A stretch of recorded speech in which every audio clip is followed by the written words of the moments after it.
Hey there, curiosity connoisseurs. Are you intrigued by all things strange, weird, and unusual, but too embarrassed to talk with your friends and family about it? Well, we're your family now. Join me, chronically curious Katie, And me, combat veteran Chris, as we don our tinfoil hats and question everything. from crazy mysteries, out-of-this-world conspiracies, and the unbelievable happenings all around us. Let's try to stay sane as we laugh and explore together through our podcast, Stop Thinking with Your Butt. Wherever you like to listen. Hey everybody, welcome to Films and Fermentation, episode 103. This is our 5th season finale. That's right, we are Films and Fermentation, a movie and alcohol podcast. I'm Leo. I'm Kevin. I'm Mike. We're just three friends who like to talk shit about movies while getting shit-faced. On this episode, we bring our 5th season to a close with a very special topic. We did a Getting to Know Us episode. I think it was all about you. Thank you, Michael. I think it was season 2, the first time we did the Getting to Know Us episode, and we talked a lot about like the movies we like growing up and all that kind of shit. Mm-hmm. So we decided to go back to that for our season finale, but we're doing a different topic tonight, one that I came up with and then couldn't answer myself for like 6 days. It was the question is, if you wanted someone to know more about your personality or taste in film, what 5 movies would you screen for them? This topic is definitely a thinker. It really took me a while. I think it was actually like this morning when I finished my list, because I struggled with the question that I came up with. I So got the 5th one like 5 minutes before we started. all right, so at least it wasn't just me. Don't forget to drop us an email at filmsandfermentation@gmail.com or visit linktree.com/filmsandfermentation to find all of our social media podcast links. You can support the show at Patreon. You can buy our merchandise at teespring.com at the Films and Fermentation merchandise store. We are on all major podcast platforms. You can find us everywhere. We recently switched hosting platforms to Buzzsprout. Let me tell you a little bit about Buzzsprout. Podcasting isn't difficult when you have the right partners. The team at Buzzsprout is passionate about helping you succeed. Join over 100,000 podcasters already using Buzzsprout to get their message out to the world. If you want to upgrade, Buzzsprout is the right platform for you. Give them a visit at buzzsprout.com and make sure you let them know that Films and Fermentation sent you. Gentlemen, what are we drinking this evening? Kev, I kind of want to go with you because I'm interested in your walk of life. My walk of life. So I have 3. You guys know I've been upping my game lately. And I wanted to, pick 3 beers that have had significance over my life. So you up your game when it's a healthy hobby. Exactly. 3 beers that have had a significant impact on my life. Probably the first beer I remember drinking is a traditional Yingling lager, from Pottstown, Pennsylvania. We had this in the house. It was between this and Rolling Rock, both of which my father drinks. And by just, genetics, I tend to drink it too. Then there was a time in my life when I had to ditch the higher calorie beers and go for something a little lighter. Now, you may recall back in the early 2000s when I had a big old scare about how heavy I was, and I started to lose weight, actively try to lose weight. This is what I resorted to. I had to resort to this, to drinking Michelob Ultra. But it helped. I will say drinking that kept me a little more sober, kept a lot of weight off, Between that and working out and eating right, I lost a tremendous amount of weight in a period of time that scared people.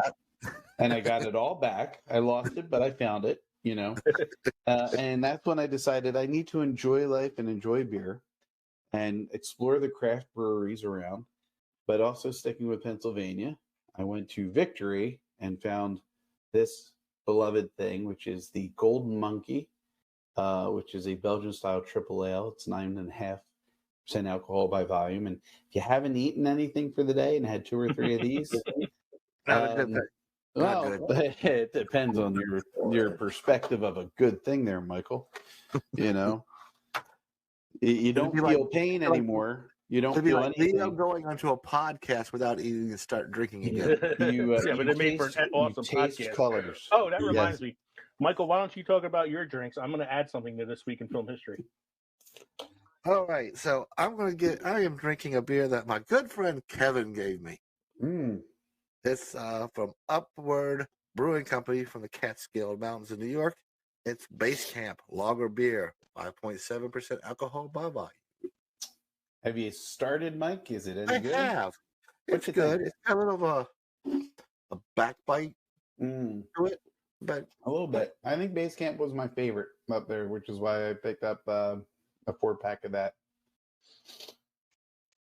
I am also drinking a Kevin beer tonight, one from the Catskills as well, from Westkill Brewing. It's called the Sap House, and it is a maple brown ale brewed with foraged maple bark and maple syrup from the Catskill Mountains. It is 5.8% alcohol by volume, and my wife in the background just said, ew. Thick as motor oil. It's actually really good. It's not that thick. It's an ale, so it's a little thinner. Mm-hmm. It's got a little bit of thickness to it because of the maple, but it's not Right. It's not an overpowering maple flavor. It tastes more like, I would say, a cross between like a lager and a porter. Okay. It's pretty good. Good. I'm glad you guys like it. 2 thumbs up. If I wanted to do my beer trail, like I was saying in the pre-show, it would have been Heineken was the first one I ever got as a kid because that's what I could get when I was, underage. Mm-hmm. And then Killian's Red was one of my favorites growing up. I used to drink Yingling all the time. Mm-hmm. And I think the first craft beer, quote unquote, I ever had was Sam Adams Oktoberfest. Okay. Yeah, I think that's probably the one that got me like on the trail to trying more of like. And that was when stuff. Sam Adams was still a small company. You know, Mhm. I mean, yeah, they had their Sam Adams. Was it Sam Adams Lager? Mhm. But I mean, they were just tapping into like doing the seasonal stuff and the craft stuff. You know, I think the Oktoberfest is probably the one that kind of put them on the map a little bit. Mhm. That's the first one I ever had from Sam Adams. So. well, if you're going to go with the way, what we started with, I would have to go with Pabst Blue Ribbon. That was in the house. in a bag, a little brown bag. No, it wasn't in a brown bag. It was a 6-pack in the house. Come on. No, the brown bag was for your Colt 45 when you played Edward 40 hands. When you try to be, smooth. Now, Michael, were you drinking Pabst in America, or were you already in Germany at this point? No, this was in America. And then in Germany, I started drinking, besides the German beers, Mm-hmm. I drank more MGD, Miller Genuine Draft. Really? Yeah. Okay.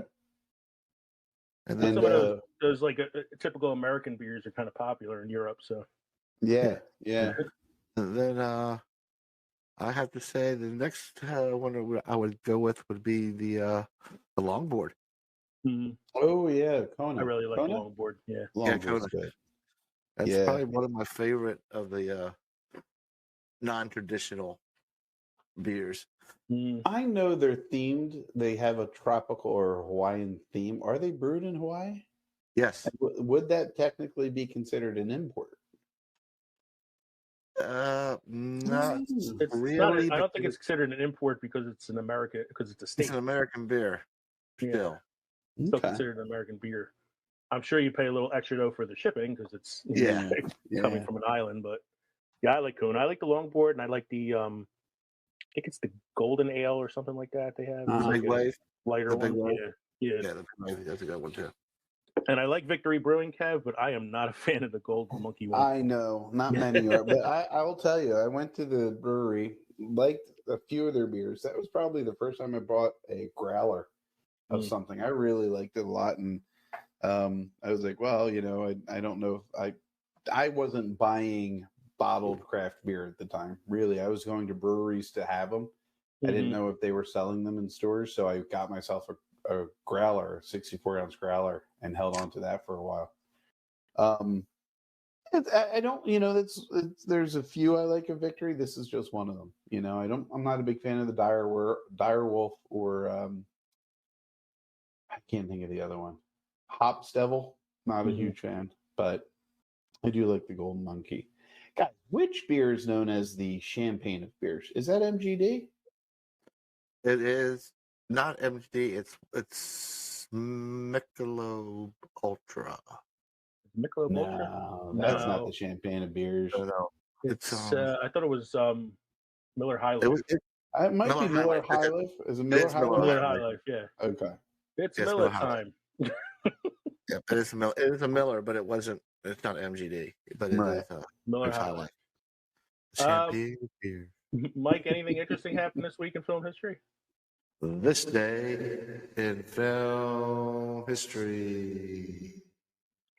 In 1927, actress Mae West found guilty of obscene and corrupting the morals of youth in a New York stage play entitled Sex. She is sentenced to 10 days in prison and fined $500. The resulting publicity launches her Hollywood career, which tells me sex sells. Yeah, exactly. Mae West. I'm trying to think what I know her for. I know she was in a movie called She Done Him Wrong. There's a pretty popular song that came from that. I'm No Angel. I mean, yeah, she understood that sex sells because she didn't let that stop her. No. I'm looking at her IMDb here. She was on the Mr. Ed show for a while. Who'd she play? Mrs. One Ed? episode. She was one episode on Mr. Ed as herself. Oh, okay. Yeah, that's pretty funny. What's your next one you got there? 1934, Shirley Temple appeared in her first. I'm sorry. That's a complete 180 to go from Mae West and to play Sex to start talking about Shirley Temple. Sorry, they both happened the same day, just 7 years apart. 1937, Shirley Temple appears in her first feature-length film, Stand Up and Cheer. Hollywood was like, we got to save everybody from Mae West, so let's start making movies starring this little girl that's named after a non-alcoholic beverage. And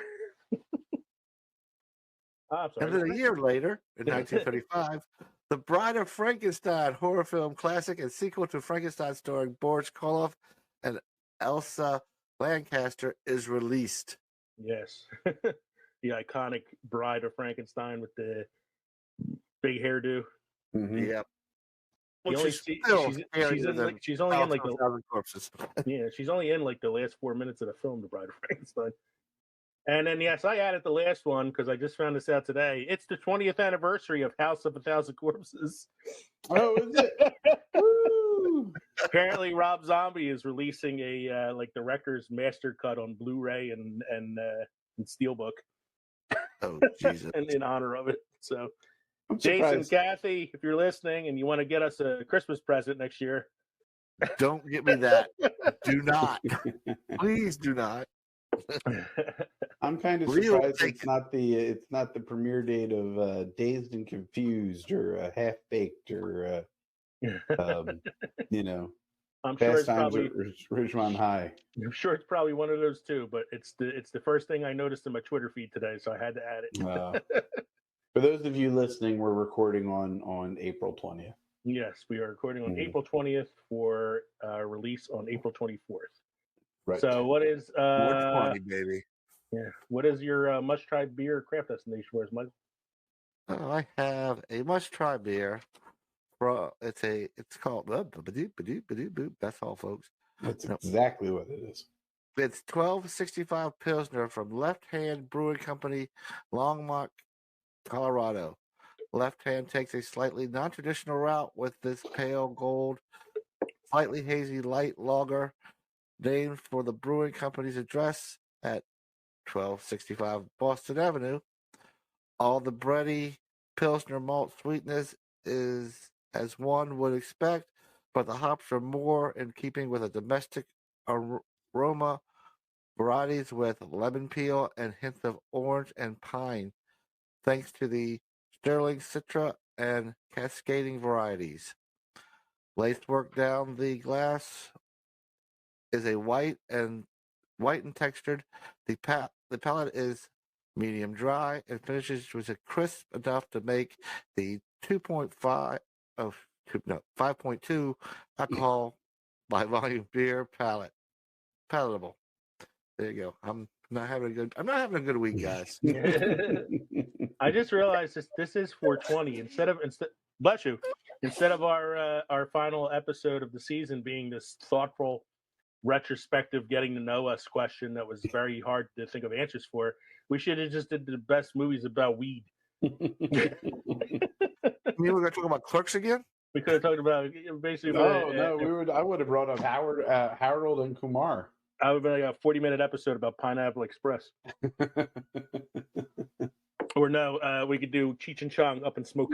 Cheech and Chong Up in Smoke. Talk about Jay and Silent Bob and Dogma trying to find the Yeah. all the ganja made. Okay, she my cousin and I'm gonna knock on boots tonight. All right, it's that time. You know what my favorite time of the show is. Synopsis according to Glip. This is our synopsis according to Glip, brought to you by Newsly. Newsly is an all-in-one audio super app for iOS and Android that will read the news to you in a natural human voice. Go to newsly.me to find out more and use the promo code ADAMFORMET to get 1 month premium subscription for free. Stop scrolling, stop listening, or I'm sorry, stop scrolling, start listening. Newsly. Please don't stop listening. Please do not stop listening. We'll edit that in post. All right, so Glip, of course, gives us a synopsis of our previous episode. Last week's episode was our what was last week's episode?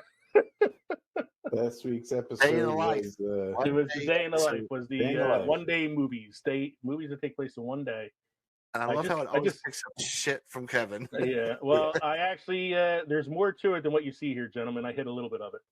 Oh boy. The meeting focused on New Jersey certificates, cheeky humor of the movie, talking jive, the original ending of the film, the actresses playing June Cleaver, dimes off the back of trucks, and a flavorful kick in the nuts.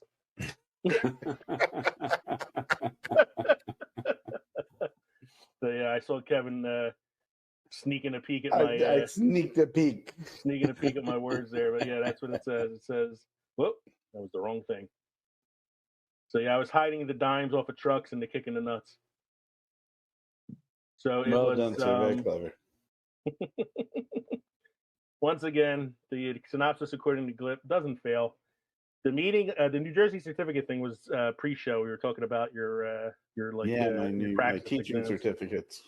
I don't know what cheeky humor of the movie is. I think I might have said something was like tongue-in-cheek humor or something at some point. I'm assuming. Mm-hmm. Talking jive was, of course, that was Airplane. That was Airplane. Original ending of the film was Clerks. Mm-hmm. Because we talked about how there was an alternate ending. June Cleaver, of course, is also Airplane. She was the one talking jive. But I would like to see which actresses could play June Cleaver. I know, because it's according to Glip, it's actresses playing June Cleaver. Yes. Dimes off the back of trucks. I said I was going to make my beer bread out of the Irish Stout beer, and Kevin said I would purchase that with a bunch of dimes off the back of a truck. He did. Which is, of course, he probably used his own dimes this time after tasting it. Yeah. And then the last one was me. I took a sip of the Irish Stout beer and went, "Wow, that's a flavorful kick in the nuts," and to pick that up. So, I think those two last things should be names of beers. Yes, dimes off the back of trucks and the flavorful kick in the nuts. We'll add that. We'll add that to the Quaker Rage lineup. Quaker Rage, yeah. So we have Quaker Rage, flavorful kick in the nuts. Dimes off the back of trucks. Dimes off the back of trucks. Dimes off the back of trucks. Beer, bread, and pig rectums. Inverted pig rectums. Inverted pig rectums. So last week. Boneless inverted pig rectums. Yeah. That's the synopsis according to Glip. So last week I posted 2 questions on Twitter. One was the hypothetical that we answered on the show last week. The hypothetical question was, if you could see any movie, if you could go back in time and see any movie when it premiered, what movie would you like to see? And I think Kevin said The Matrix, I said Jaws, and Mike said Wizard of Oz, among some other ones that we talked about. But we have Adam at Dice Show 2 Swords on Twitter, who said he would like to see Wait Until Dark because legend has it people ran from the theater in terror. Now, if he's talking about the movie, I think he's talking about the 1967 film starring Audrey Hepburn, where she Which plays. is a very good movie, but It I is a don't very think it good was movie. run out of the theater kind of scary. I mean, maybe in 1967. I don't know. I don't know. I mean, I could see The Exorcist being that scary, but Yeah, because I mean, Wait Until Dark was an atmospheric film about a right. blind It girl was a being thriller, but being harassed by some guys in her apartment. I read something about this earlier. I thought it was funny. Alan Arkin plays one of the criminals in the apartment, and he had just come off a couple of Oscar nominations for some previous films. And then he had rave reviews for his performance in this movie, but didn't get an Oscar nom. And when a couple of journalists asked him, how do you feel about not getting nominated for this film? His response was, you don't make a movie where you're really mean to Audrey Hepburn and expect to get nominated for it. So that's an excellent response. That's a very good movie. I remember my mom saying, you got to watch this, and we watched it together, and it was an excellent suspense movie, you know? I tried looking up to see if there were other Wait After Dark films, because I'm like, maybe it's like a vampire film or something like that. But no, that's the only one I could really come across. Paranormal, the New Normal podcast, said he would like to see Return of the Jedi when that premiered. I'll make him jealous by saying that I did see Return of the Jedi when it premiered. It's the first Star Wars film I saw in the movies. Before the re-releases. Two Dudes with Sport News podcast said Spaceballs. That started a Twitter battle between Two Dudes with Sports News and Paranormal, the New Normal, who called Spaceballs trash. And then Two Dudes came back with him like, no, it's clear. And then it just kept going back and forth. Wow. And then it finally ended when Fan in the Van podcast decided to go with Goodfellas. Which I agree. That's one. I love Goodfellas. It's one of my all-time favorite movies. I would have loved to have seen that in the theater. And this is funny because that's at a time where I was going to the movies a lot. Because it was like I went to see Jurassic Park, and I saw Addams Family in the movies, and I saw all these different movies that came out in the 90s. The other question I asked on Twitter last week was, what is your favorite one-day film after listening to our list? And I got a few responses. Space Castle Pod, who of course designed our show logo, said that their favorite one-day film is Groundhog's Day. Yep. Excellent one. Excellent one. Ken at the Mr. Gentleman podcast said Friday is his favorite one-day film. Where's my $5? And then Mr. Big at the Milwaukee Mob on Twitter said The Long Good Friday, which I was not familiar with. I actually had never seen this movie before or like heard of it. So I looked it up, and I have to put it on a list of movies I need to see. It came out in 1980. It stars Bob Hoskins, Helen Mirren, and a very, very young Pierce Brosnan. And it's about. Are we talking Remington Steele kind of young? I mean, this is 1980, so this is probably pre-Remington Steele. Whoa! It's a very young Pierce Brosnan, and it's about an up-and-coming gangster being tested by an insurgency of an unknown powerful threat in his town. So basically, Bob Hoskins is a mobster in England, and he's about to close a deal with the American mob that's going to make him a lot of money. But then over the course of this day, as he's trying to close this deal, all this shit starts happening around town. Like his pub that he runs gets bombed, and then one of his places gets robbed, and then something else happens, and basically all this shit's happening in the background, and he's trying to find out what it is. And it seemed pretty cool. So I'm like, I have to put this on my list of movies to check out now. The Long Good Friday. Thank you, Mr. Big at the Milwaukee Mob, for giving me one to add to my list. There's another one I thought of, but I didn't. I wouldn't quite know whether or not it's a great movie. It's not a great 24. What am I doing here?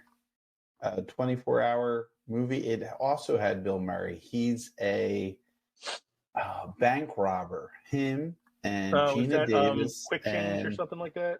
Yeah, I think that might be Quick Change. That was also a one-day one, which I remember enjoying at the time. It was a funny, I vaguely remember that because I remember he was in the movie with Gina Davis. Mm-hmm. Yeah, 1990. It's called Quick Change. That's right. Wow, it's a short movie, man. An hour and 29 minutes. So Well, it's it is Bill called- Murray, Gina Davis, Randy Quaid. Yeah. I tell you what I remember about this film, and it's funny because it's really nothing about the film itself. Is Bill Murray and Gina Davis both went on the Arsenio Hall show to promote this movie, Mm-hmm. and he spent the majority of the interview being like inappropriately touchy with Gina Davis. Bill Murray. Really? That's all I remember about it. Was just that, like her trying to answer questions while being like awkwardly put off by Bill Murray. Yeah, that's what I haven't seen in a long time. Mm-hmm. That's back before Randy Quaid lost his fucking mind. Claiming that people in Hollywood were trying to assassinate him. Well, I mean, to be fair, no one's proven that wrong. We'll never know. He moved to Canada to get away from him. That's right. It's They'll not never find paranoia. me up here. It's not paranoia if it's true. So I got a shout out to Scott Harris at BSTV 24/7 podcast, a podcast where he talks about everything and anything. So come along for the ride. I'm giving him a shout out because he sent us a link to his latest episode, which came out yesterday or earlier this week, I'm sorry, which is titled Alcohol and Movies. He talks about finding his drink for the summer, sharing alcohol. Do people still go to the movies, or do you go to the movies for a particular actor or for the title, and so much more? I just thought it was nice that he thought of us because his episode is all about alcohol and movies, a subject close to our hearts. Really? That's We did something about BSTV that. 24/7 podcast. We're going to take a quick break for these short messages, and we'll be back with our main segment. Hello, Spooklings. I'm Jason, And I'm Kathy. and we're the hosts of the weekly podcast, All Hallows Eve Podcast. We are a husband and wife duo with a passion for anything spooky, macabre, and true crime, sprinkled with our own twist of comedy. We explore topics such as the history of Halloween, the Butcher of Plainfield, Hocus Pocus 2, urban legends, superstitions, and more. So come join us as we go down the rabbit hole that is All Hallows Eve Podcast. Listen and follow us at allhallowsevepodcast.com or your favorite podcast provider. Stay spooky, my friends.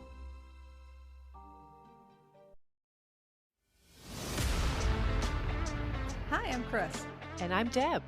and we host a pretty fun podcast called Today We Laughed and Learned. You know, this is where we discuss all the things we should have learned, but, well, never did. And we have quite a few laughs along the way. Today we laughed and learned with Chris and Deb. We're curious about everything, experts on nothing. Come find us wherever you get your podcasts.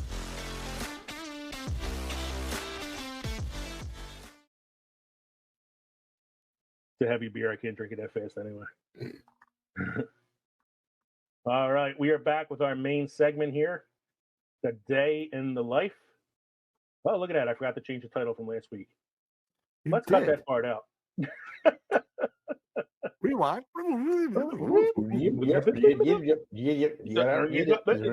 We are back after our short break with our main segment. Tonight we're doing Getting to Know Us Part 2. And we decided for this to ask a very poignant question that's movie related. If you wanted someone to know more about your personality or taste in film, what 5 movies would you screen for them so they would get to know you better? And I decided that we would do our list separately so we could surprise each other. Talk a little bit about why we chose those movies, and maybe we'll try to guess why you chose that movie and see if we can guess what that has to do with your personality. And then my wife, Katie, gave me 5 answers as well. So we'll talk about my wife's 5 films. So Nice. who would like to go first? I'll go first. All right, Michael. So give us, so we'll do all 5 films and then go to the next person. So. A product of late 20th century genetic engineering. Ooh, Wrath of Khan. Wrath of Khan. Okay, yeah, I knew that was Chekhov. I was trying to figure out which Star Trek film that was. Wrath of Khan. Wrath of Khan. Let's see. What does that have to do with Michael's personality? A lover of all things sci-fi, especially Star Trek. Grew up with the original series, and I thought this is probably the closest movie to the original series. It's out Mike, there. how old are you? I'm 48. Kidding. but I had two parents that loved Star Trek. Oh, well, then that makes sense. I'm sorry. You grew up with it. I'm thinking, well, it was released in the 1960s. Mike's going to be 54 in a couple months. No,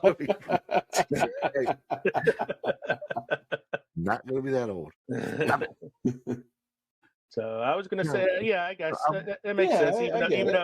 Even though Chekhov never met Khan in the original series. Well, there is something in IMDb about that. Yeah, there's a patch for that plot hole. There is a patch. Okay. Where was it at? Chekhov and Khan recall having met each other, although Chekhov was not a bridge officer when Khan came to the Enterprise in Space Seed 1967. It should be remembered that when Khan first took over the Enterprise, he started with the engineering deck. Chekhov was engineering ensign at the time and mounted a resistance against Khan, according to the movie's novelization. Oh, that don't fucking count. Surprisingly. With that tape that you can put on something to seal it up real quick, Flex Seal. Flex Seal that shit. Surprisingly, Sulu was also absent from Space Seed, a point no one ever brings up. That's because Sulu can, he's on the bridge right now. I don't know, whatever. That's Flex Seal shit. Flex Seal that shit up. Sulu doesn't have a one-on-one with Khan the way that Chekhov does, though, at the beginning of the film. So he does not. What's your second movie, Mike? Oh, we're not going to go one. No, I figured we do all yours and then move on to the next person. This way, we get a nice round understanding of your personality. Wait. I missed that because I was talking. We're not sure. Roadhouse. Are we black? Yes, we are. Are we black? Yes, we are. Are we awake? This Malcolm X? No, Blazing Saddles. Oh, okay. I remember the scene now. Yes. I was like, that's so hard to figure that one out of context. Jesus. It's Headley Lamar. that one I would have got in a minute. Yeah. That one I would have got. Yeah, the Are We Awake? Are We Black? I was like, what the fuck is that? The jerk? Is that? No, that's poor black boy. That's with Gene Wilder's hanging upside down in the jail cell, and he's asking if he's awake. It depends. Are we black? Yes, we are. Then we're awake. But we're very confused. And why, per se, Blazing Saddles? Well, I'm a big Western guy to begin with. Mm-hmm. But it's probably my favorite of all of Mel Brooks movies. So with it being a Western and it being a comedy of Mel Brooks, it's just my style. Okay. What's your third one then? My third one. My name is Inigo Montoya. I think that's I want to say, is that the Princess Bride? Oh, that's the Princess Bride. Inconceivable. Yes, the Princess Bride. Can you guess what? That's one of that goes with my character. Because you're a big Andre the Giant fan. I am a big Andre the fantasy. fan. You like fantasy movies and I'm a big fantasy fan. Yeah. Big fantasy stuff in my life. Yep. Also, it's a classic. Yeah. Oh, it is absolutely great. It's a great classic. So my next movie. It's probably one you probably never heard of. It's called The Undefeated. Undefeated. No, I have not heard of this one. It is a John Wayne movie. Let me bring it up. Does he play a boxer? No. This happens. So I got it here now. This takes place starts off taking place 3 days after Lee surrenders to Grant. With the Civil War. Yeah, about the Civil War. Yep. Mm-hmm. And he's a cavalry officer, and he meets a bunch of Confederates trying to get out of there, go into Mexico. Hmm. But I'm a big Civil War buff and John Wayne guy, so it's like puts two things together that's all about me. Cool. And your final one. My final one. You would think behind me it would be something to do with Star Wars, but it is not. It is Hoosiers. Oh, Hoosiers. A movie okay. I don't think I've ever heard you talk about. I have learned something about you today, Mike. Yeah. I'm a big sports fan, and I'm a huge college basketball fan. You know, I watched the tournament almost every year except for this year because Carolina wasn't in it. But So you a basketball fan or are you a Carolina?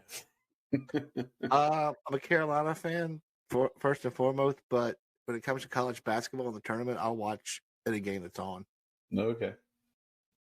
But what about Hoosiers then? Is it just because Hoosiers is like a college basketball movie? Or It's a college basketball movie because that tells you something about me with that. And also, I thought that Gene Hackman was good in it, and I thought Dennis Hopper Hopper was excellent in that movie.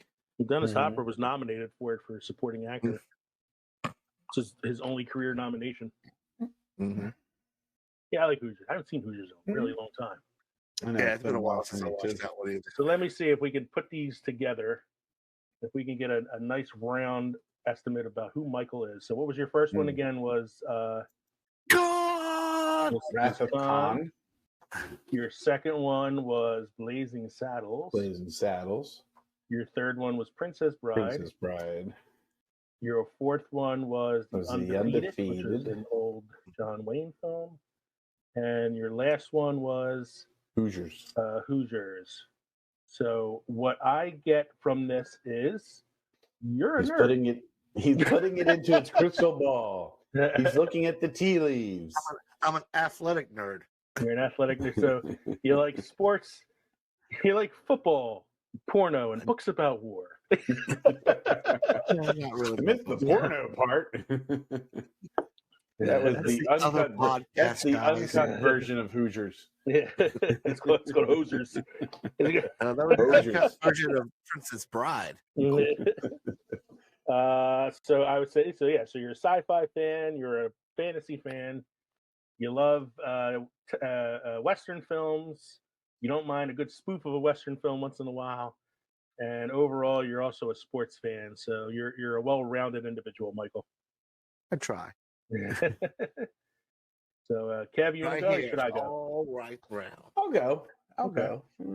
Let's go with Kev. I'll go. I'll go. All right. I don't mind. I'll go. Let me bring up my list. So I have one thing to say in parting, guys, with this. What's that? I have been and always shall be Your friend. your friend. Your friend. Best death scene ever. Yes. Okay. All right. Here we go. right. Here we go. Where we go? 1, 2, 3, 4, 5, 6. Oh gosh, I'm gonna have to cut some of these out. All right. Here we go. First movie. Mm-hmm. The Muppet Movie, 1979. The Muppet Movie, 1979. Yes. Let me To see. my best recollection, this was the first movie I've ever seen. And though I was a tender young age of maybe 1, my parents said I sat still and silently on their lap throughout the entire thing to watch it because I was so enthralled. And the Muppets have been a part of my life ever since. I like that. It's very very thoughtful. Yes. Wasn't sure you were going with that at first. I thought maybe you just enjoyed a hand up your ass or something. Well, sometimes, depending on how much liquor's been had. You got to buy me dinner first. The next thing I'll pose is it's not a film as much as it was a series. Mm-hmm. And that was Star Trek: The Next Generation. Mm-hmm. Okay, which takes place, I think it ran from 87 to 92. I think It went seven, it went 7 seasons, so 7 seasons. probably 7 87 seasons to to 94, most likely. maybe? Yeah. Okay. This was something I got into Star Trek late. Okay. I'm not as old as Mike. And when I watched it, this was actually something my father and I could bond over. He enjoyed the Star Trek movies, and I enjoyed the Star Trek movies. But the Next Generation was just a phenomenal show. I love the characters. I love the idea of, like, the world in essence went to shit, and then it was the age of great enlightenment, and that's how, and it tackled the really big issues. But above all that, I think it was mostly the bonding with my dad. How we would watch it together and enjoy it and talk about it. TNG is what, like I had watched the original Star Trek a little bit, and I was a bigger fan of the original cast movies than I was the TV series. But Yes. TNG is the one that really made me a Star Trek fan, and then made me want to go back and watch the original series again. Yeah, and it hooked me enough to get me into watching all of the series. I watched Deep Space Nine after that almost religiously. I watched Voyager. I got into Enterprise. And even now I'm still watching it with the Picard series, and I'm hoping to see is it Brave New World? Strange New Worlds. Strange New Worlds and stuff like that, because it's looking pretty good. Well, Strange New Worlds happens around the same time as Discovery. So there's some crossover there. Or at least it's brought up in the first episode of Strange New Worlds about something happened with Discovery with them. Okay. And what I'd say is, like, I can watch the J.J. Abrams movies. I just don't hold them in as high of a regard as I do what they did with the original series, The Next Generation. I get the concept that it's a different timeline. It's a different universe. Because that's pretty much what Strange New Worlds is going off of, is the J.J. Abrams timeline.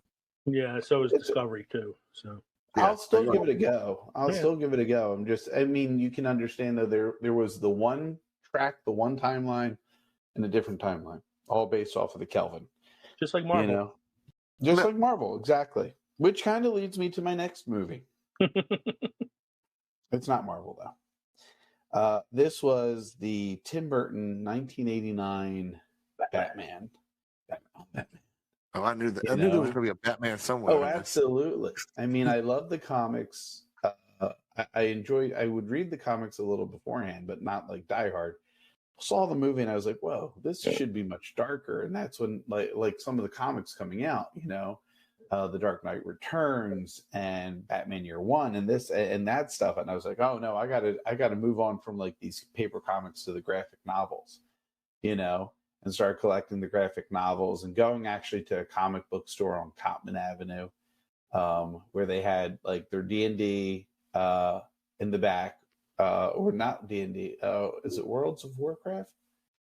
Was there one that was? That's another thing, right? Okay. But I would go in and talk to the guy, and he'd tell me what's coming out, and that branched me out into going from Batman to the Flash to X-Men, and that just kind of branched me out into the comics, and I really got into it. And that's not to say I didn't appreciate Christopher Reeves as Superman. I really like that, and I watch it now, and it's as campy as the 1960s Batman could be, But for some reason, Christopher Reeves as Superman is just it for me. No. I thought you were a big Brandon Ruth fan. Oh yes, I absolutely was. He did the best he could with what he was given. I think the actor himself was pretty good, but yeah. So what's your fourth one? My fourth one is the Marx Brothers movies. Anything Marx Brothers, because you have the slapstick, but you also have the wit. You have the sarcasm of Groucho. You have the slapstick of Harpo. and you have like the quick retort coming from Chico, and I just love their movies. Like it could be Duck Soup, it could be A Night at the Opera, it could be Horse Feathers. I love them all. They're all really good.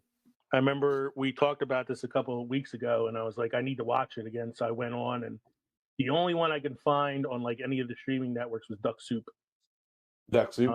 So I watched it. I mean, I like them all too, but that's the only one I was able to find without having to go, through other means to find them. I think my brother we might have gotten my brother a VHS collection way back, and he had like 4, but they were also really good.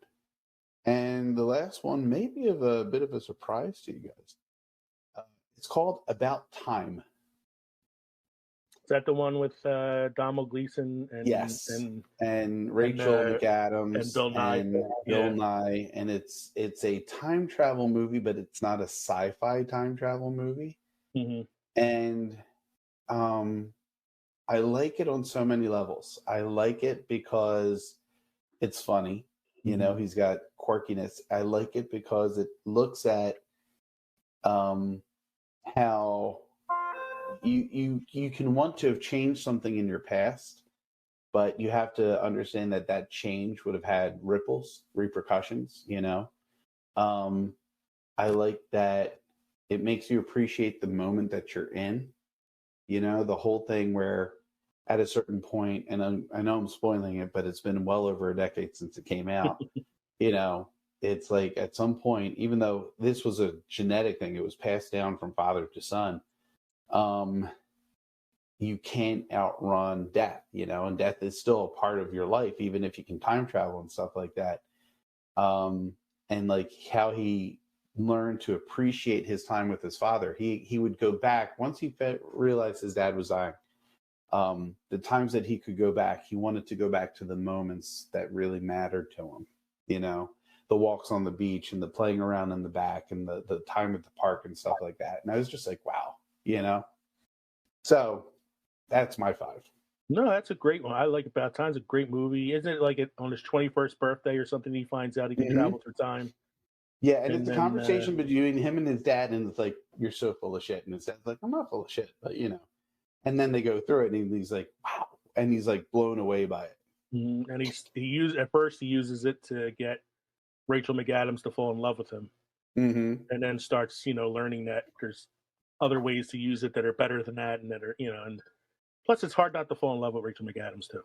It is. But you also see like his sisters had trouble with relationships, and that's had repercussions, and he's tried to fix that by going into the past. And sometimes it kind of it veers things off course, and he has to learn to live with what he went back to do. So no, it's a really good movie. It's an interesting one. Mm-hmm. So looking at yours here, Muppet 79, TNG, Batman 89, Marx Brothers films, and About Time. Mm-hmm. This tells me that you have multiple personality disorder. That's about it. That settles it. I think there's one thing we can say about all of our lists is that we're all fucking nerds. Mm-hmm. Nerd. So I had so many that I wanted to put on here. There's just so many movies that mean something to me. But I really tried. About you. Well, I really tried not to pick movies that were my favorites. Right. I tried to pick movies that had some sort of sentimental value to me for some reason or another. So the first one I put on my list is Jedi, Return of the Jedi, 1983. Do you want to guess why? Because it's the first Star Wars you saw in theaters. It's the first movie I remember going to the theater to see. I know that my parents took me to see Popeye when that came out, but I was too young to kind of really remember it that well. I was 7 when Jedi came out, so it's one of my first like vivid memories of going to the movies. And at that point, I had only seen the original Star Wars. I had never seen Empire yet. And so like I saw Jedi in the theater, and it was like blew me away. Like, oh my God, Star Wars is so fucking amazing. And it stayed with me my whole life, man. I'm a Star Wars fan till today because of that experience I had in the theater. Number 2, We're not going to talk about how you shit on the Ewoks. I know I shouldn't. Jedi's not my favorite of the Star Wars films, but it's a great It's memory. the sentimentality of The viewing. sentimentality of the memory. The second one on my list is The Creature from the Black Lagoon. One of the old Universal Really? monster films. Yeah. Mm-hmm. Of all the monster movies, it's probably one of the least appreciated. I know. It really is, yes. So my dad's favorite films, some of his favorite films were the old Universal monster films. And I Right. remember like growing up, he would always like introduce me to the films that he liked because he wanted me to appreciate them too. So like he Mhm. showed me West Side Story because that's one of his favorite films, and he showed me Guys and Dolls because that's one of his favorite films, and then he showed me Dracula and Frankenstein and all that, and the Wolfman and all the Universal monster films. But for some reason, The Creature from the Black Lagoon was the one that stuck with me. It was the one Mhm. that I actually was like the most entertained by for some reason. I don't know why. But it's kind of like it's the one that stuck with me, and because it's something that my dad introduced me to, it was like one of my early experiences with movies that made me fall in love with them. I get that. Yeah, I can understand that. my third It one, also to play, in the pool, play a lot Yeah. of fun being the, monster. Being from the Black monster. Lagoon. My third one is House of a Thousand Corpses. It's a movie that made me realize I could actually hate a movie. Yeah, no, that's a lie. It's not House of a Thousand Corpses. It is Jurassic Park. Mm. Jurassic Park. I saw one of the first movies I ever saw by myself at the theater. Like, and when I mean by myself, I mean like not with my parents. Like I went with my friends to the theater to see it. This was in the '90s. I was in high school at the time, so I was like allowed to do a little bit more than I was as a kid. And I remember going to the theater, and the first time the Brontosaurus is on screen, and you see it hop up on its hind legs to get the leaves out of the tree. I remember sitting there going, "Holy fuck, you can do this in a movie." Mm-hmm. And despite it being CGI, there was enough like practical effects in there too for me not to be too angry with it. Mm-hmm. But it was one of my first experiences of going to the movies and saying, "Wow, this is what a movie can do." And even though I have all these movies from the '80s that I loved and that I had seen a million times, that's the first like movie I remember going to the theater and just be totally blown away by it because I was old enough to appreciate what I was seeing. It was a whole new level of movie making at that point. I mean, Yeah. It wasn't shortly after that Lucas was like, "Fuck this, I'm redoing them." Yeah. He went back to his original trilogy and was like, "I had the vision I had can now come to life." And it's funny Yeah. because I talked to some of the kids now who watch the original '77 Star Wars or anything else, and they're like, "Why was it like that? Why was that?" I said, "Because, man, they didn't have the tech at the time. They couldn't pull it off, and then they could. It was the turning point." And it's not shocking that Jurassic Park is a Spielberg film.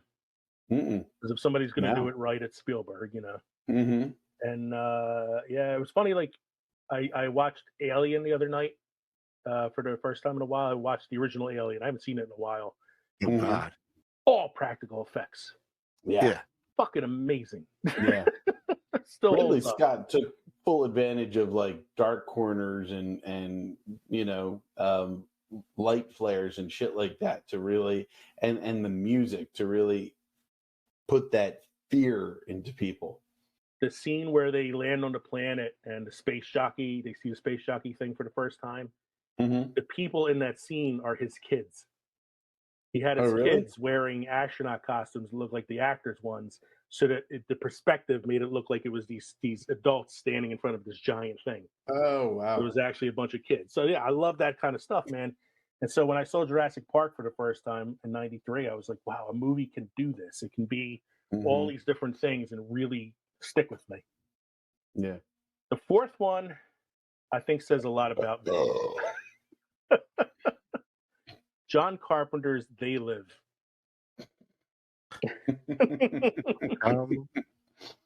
The chew bubble gum and kick ass. And I'm all out of bubble gum. With all respect to Wayne What's the and matter, Recast baby? 2.0. I love me some John Carpenter. You do? But I mainly picked this because of that. You love your some Rowdy Piper too. I love me some Rowdy Yeah. Piper too, but it's mainly that charming trait I have of really loving bad movies. That's true. I have a sentimental soft spot for really bad movies, but bad movies that are actually good movies. Bad movies that are actually good movies. Big Trouble in Little China. Big Trouble in Little China. Yeah. They Live. Mhm. Basically, almost anything that John Carpenter made. Oh my God, there's so many that I can name. A lot of stuff with Kurt Russell in it too. Yeah, I'm drawing a blank right now because there's so many in my artillery. House of a Thousand Corpses is not one of them. But, bad movies that were bad movies. And then, just like you guys, my last one is a curveball pick. Mm-hmm. My last one is The Music Man. Oh. The Music Al Man. Jolson? What's that? That's you're not thinking Al of Jolson. the jazz singer. Oh, okay. Music Man came out in 1962. Stars Robert Preston, underrated actor in my opinion. Is this Shirley the sequel Jones, to the Buddy Jazz Hackett. Singer? What's that? Is this the sequel to the Jazz Singer? Mm-mm. Oh. If you've never seen The Music Man, you should check it out. It's a really fun musical. Takes place in like the early 1900s in a little town in Iowa.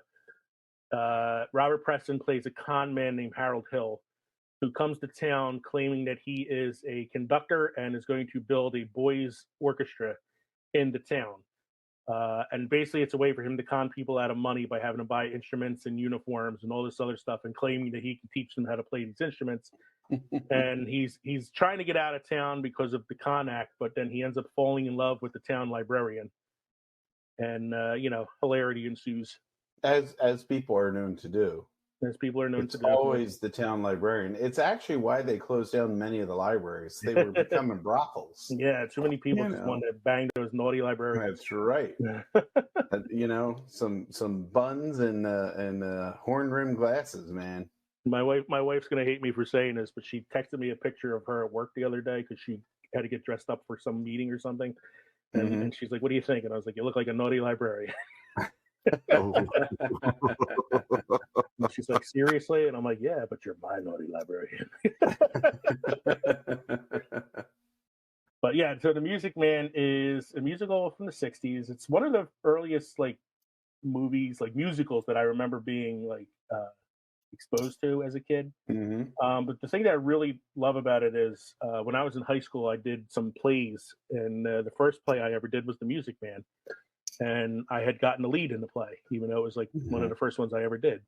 And so it went from being a movie that I really, really enjoyed to something I got to perform in myself.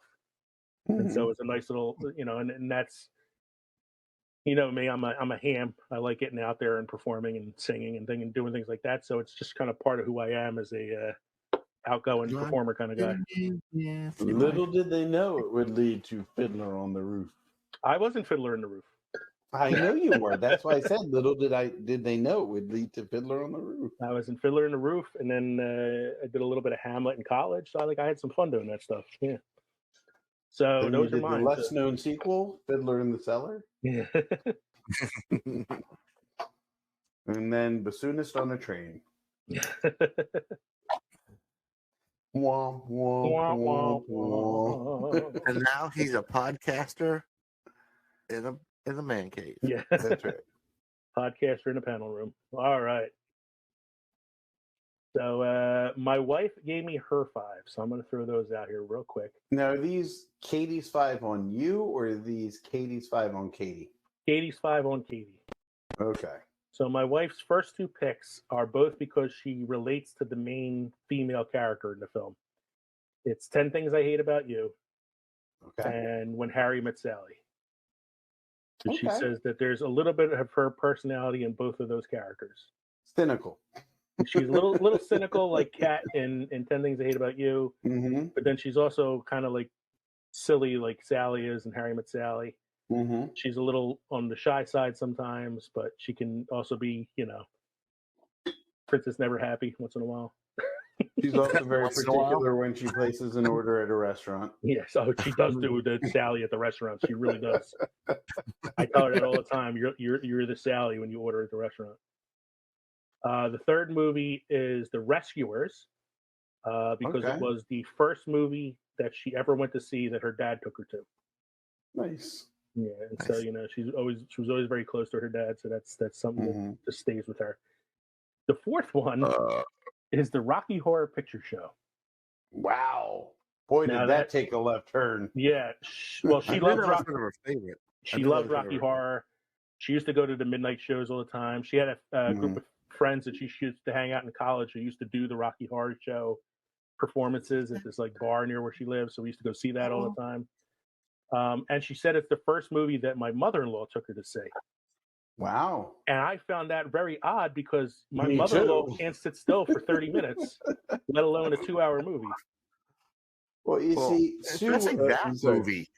Her mother-in-law went. My aunt went so that she could clean up the mess from the people doing all the things in the movie theater. That's probably what my mother-in-law did too. That's probably what she was doing. Yeah, probably what she was doing. That's Sue's thing. And then her last film she chose was Steel Magnolias. Oh, that was one my mother loved. I was thinking about putting that on. It was something I don't particularly care for the movie, though it's done really well. The acting is really good. It's an all-star cast by today's, standards, even though some of them were like still fresh. Julia Roberts, but man, if I see that movie, it's my mom. It's just I'm thinking of my mom at that time. Katie said she chose it because it's one of the first movies she remembers seeing that made her feel like a million different emotions at the same time. Because it's like you're laughing at the beginning because of the relationship these characters have, and then you're happy when she gets married and has the kid, and then like she dies at the end, and it's super sad, and then it's like all these different emotions that hit her. She said while watching it. Plus, you feel the anger from Sally Field, and that is a powerhouse performance by Sally Field in that movie. Yeah, you feel the anger from Sally Field. I mean, each of the characters expresses like it could be a different emotion. Sally Field being conservative and concerned, Julia Roberts being free, restricted but still feeling free and positive. Dolly Parton's character and Olympia Dukakis. Yeah, it's Olympia Dukakis, and then you had Daryl Hannah playing the real nerdy character. Daryl Hannah and all fight for her. Warren Beatty's sister. I like the scene at the end when Sally Field blows up on Shirley MacLaine. Shirley MacLaine. That's the one I couldn't think of.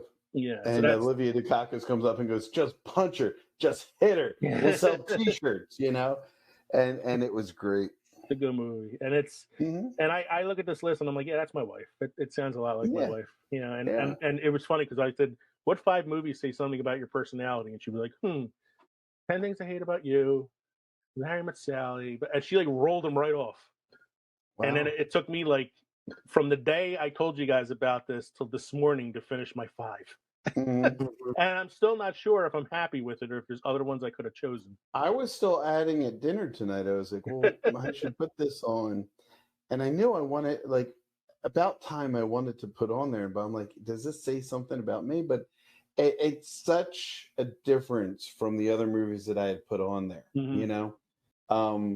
because I do enjoy a good drama or sentimental movie. I can watch something and really feel for the characters, There's a lot of times when I'm watching a movie that deals with father-son relationships, mother-son relationships, just family relationships, that I get caught up. I get the feels. I get all choked up. I get the feels, I thought of like I could have put like Stand By Me on there because it was like a movie about growing up that I was always like really fond of, or The Goonies or something like that.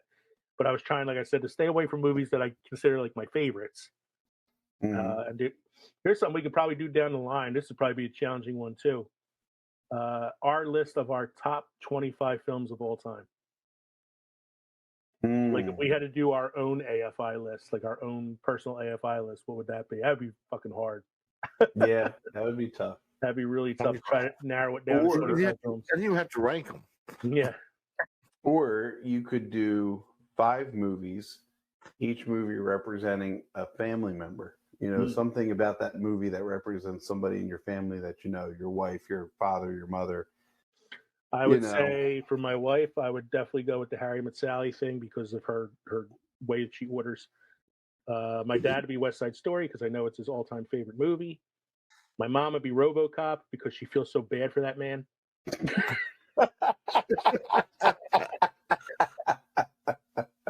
I love that story. I made my mom watch RoboCop with me. Man. And at the end of the film, I was like, Mom, what do you think? And she was like, I feel so bad for that man. Look at what they did to him. His family couldn't even see him. She was like, she felt awful. So poor Mrs. Sounds like your mother. It sounds like your mother. Yeah, it sounds like my mom. Mike, you have any beer trivia or history for us today? I do. I got some beer trivia for you boys. Roggenbier is a German-style ale made with rye. It is typically made up of at least 50% malt rye and carries the grain characteristics spicy and bready flavor. There you go, boys. Right. How were our drinks this evening? Pretty good. Kevin, how was your walk down Watery Beer Lane? They're going. They're good. I'll still do a lager. I mean, I don't mind if I'm at a party, lagers around, and I'm good with it. I'm still okay. I can still, Michelob Ultra and kind of weaning away from, but God knows I could lose the weight again. So maybe that's something in my future. But I'm liking my Golden Monkey, and I think by the end of this bottle, I will be quite ready for the night. Mike, what did you do again? I drank the Upward Brewing Company from Catskill Mountains, New York Base Camp, the lager beer from my good buddy Kevin. I also had a Kev beer, the Sap House from Westkill Brewing. It's the only beer I drank this evening because it was pretty thick. Mm-hmm. And I wasn't sure if I could get another one down after I finished that one because it was a little heavier towards the end than I felt like it was at the beginning. I didn't think it was that bad at the beginning, but then as I was getting to the bottom of the can here, I was like, no, this is definitely just shake it up next time. Balance it out. Just shake it up. I've only had the one beer tonight, but do you guys know how the week before you go on vacation is like the longest week of the year? I'm feeling dead tired, and it's not even Friday yet. I hear you. So, everybody, thank you for joining us tonight for episode 102. This was episode 103, rather. This was our season finale for season 5. We hope you enjoyed listening to the podcast as much as we enjoyed recording it for you. Don't forget to drop us an email, filmsfermentation@gmail.com, or visit linktree.com/filmsfermentation for all of our social media podcast links. Feel free to send us a message about what 5 films you would show if you want somebody to know about your personality. I'd love to hear it. And we can always give you a shout out on the next episode. We are going to take a little break. Mike is going away for a little bit, so we are ending our season, going to take a short break, and then we'll be coming back to you in May. So don't forget to stop by the Crossroads Between Pickled and Fermented on May 8th. Monday, May 8th, we will be dropping our season 6 premiere, episode 104. We're going to be recording it on May 4th, which is Star Wars Day. So our season premiere is going to be about the future of Star Wars. So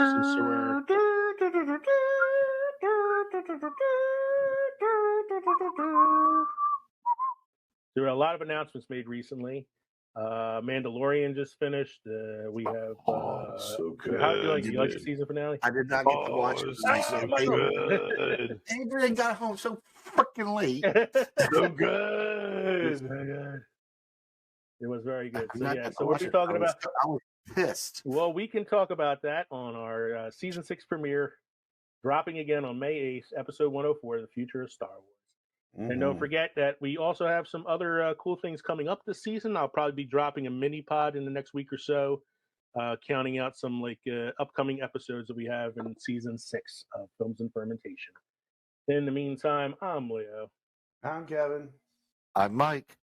Thanks again for joining us, folks. Cheers. Cheers. Cheers.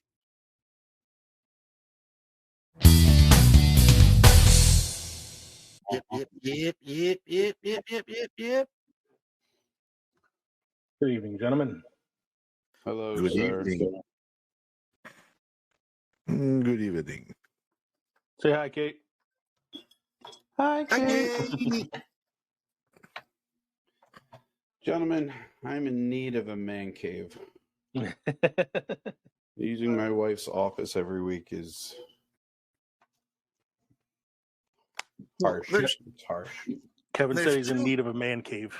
There's two of you in that house. How many Yes. rooms are in that house? A plenty. Pick one. I call thought the it yours. basement was. That is technically the cave. I just need to finish it off. Well, I need to start it. Then I need to finish it. That sounds like something to do during the summer on a weekend. The three of us should get together and take care of it. That sounds good to me, especially with plenty of alcohol. That'll make all our measurements even. I think you should claim the pool as your man cave. I like that idea too. Yeah, but water and electronics don't mix.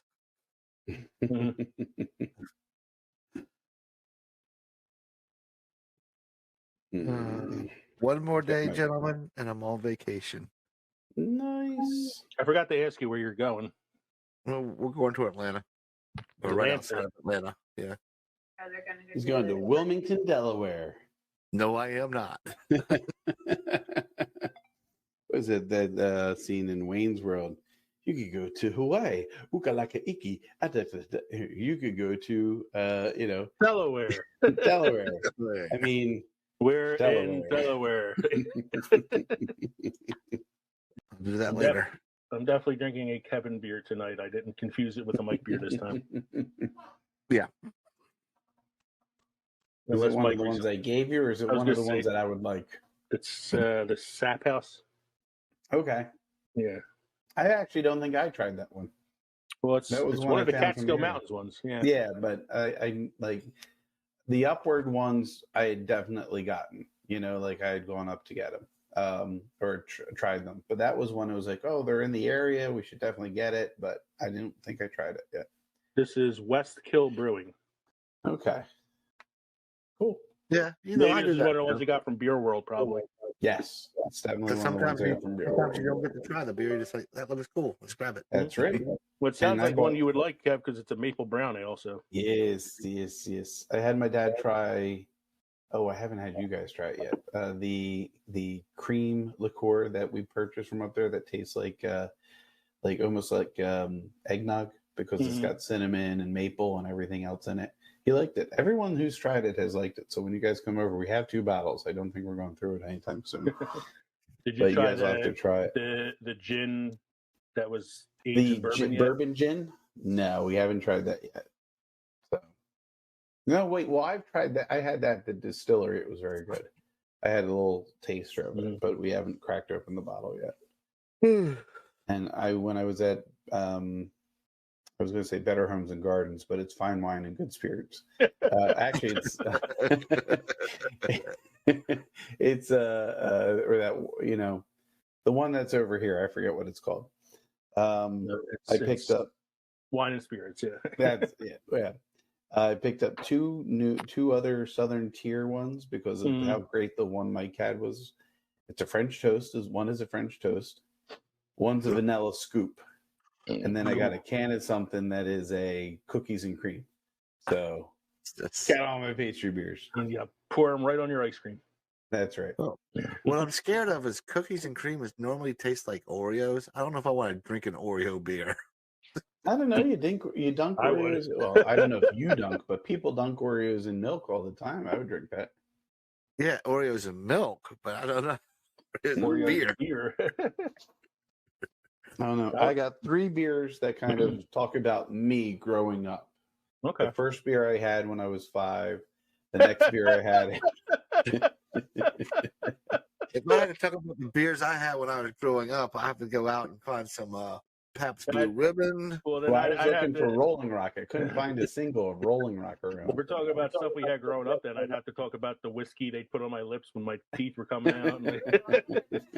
I have to talk about some Bacardi. I was a big Killian's Red guy. Okay. when I was younger. That was like a go-to. And then I discovered Zima. And then you discovered Zima.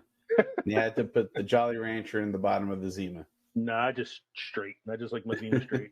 Zima on Like the my rocks. malt liquor. Colt 45. Colt 45. Yeah, that's what we drank when we played Edward 40 Hands.